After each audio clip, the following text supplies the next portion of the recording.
안녕하세요. 보물왕국입니다.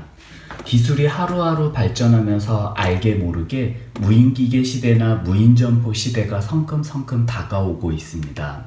사실 무인점포나 무인결제는 예전부터 있었습니다. 셀프 주유소나 코인 세탁소와 인형 뽑기방, 은행, 지하철 등에서 무인기계가 이미 널리 운영되고 있었죠. 그런데 근래에 프랜차이즈 햄버거 가게, 영화 상영관, 기업형 대형마트에 가보면 무인기계나 셀프 계산대를 자주 볼 수 있습니다. 조금 있으면 무인 편의점이 보급된다고 하고요. 이제 많은 기업들이 개발에 박차를 가하면서 앞으로 무인기계나 무인점포의 보급과 확산이 본격적으로 이루어질 것 같습니다. 미국, 중국, 일본, 한국 등뿐만 아니라 많은 나라들이 무인점포를 최근에 시작했거나 곧 시작할 겁니다.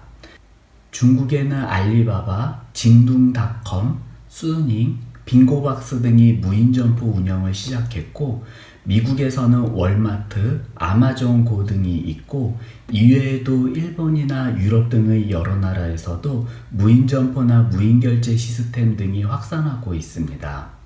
사람들은 자동차 보험 가입할 때 인터넷 사이트에서 가입하고 책이나 물건도 인터넷으로 구입하는 경우가 많아졌는데요.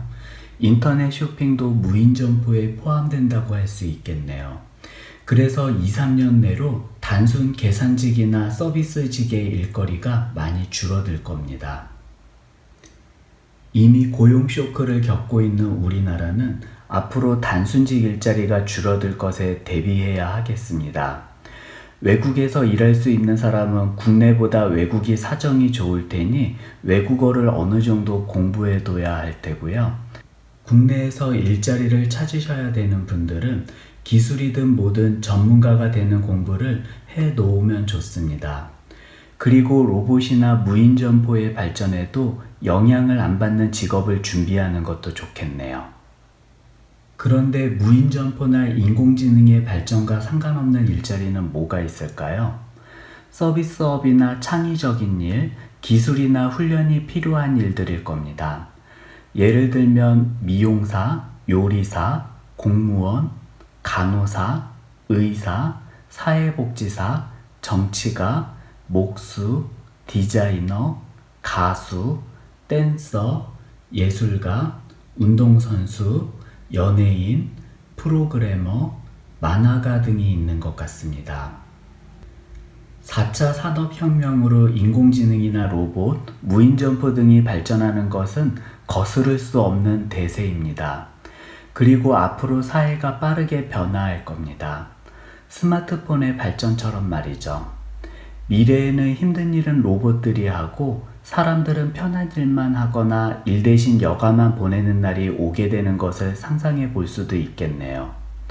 그리고 기술이 발전하면서 인간의 복지와 관련된 법도 변화하거나 새로 생길 겁니다. 인공지능이나 로봇, 무인점포 등의 발전과 확산에 사람들이 일자리를 유지하고 새로운 일자리를 얻는 데 가장 중요한 것은 교육에 대한 투자입니다. 이제는 공무원이 아닌 이상 학생 때만 공부하는 게 아니라 학교를 졸업해서도 계속 공부해야 평생 일자리가 보장될 수 있습니다. 앞으로 기술 발전에 따라 일자리 구조가 변합니다. 단순직은 경쟁이 치열해지므로 되도록 전문가가 되기 위해 노력하거나 기술훈련, 공부, 자기개발 등을 해야 합니다. 즉, 뭔가 잘하는 것이 있어야 합니다. 여기까지입니다. 오늘도 즐거운 하루가 되시길 바랍니다.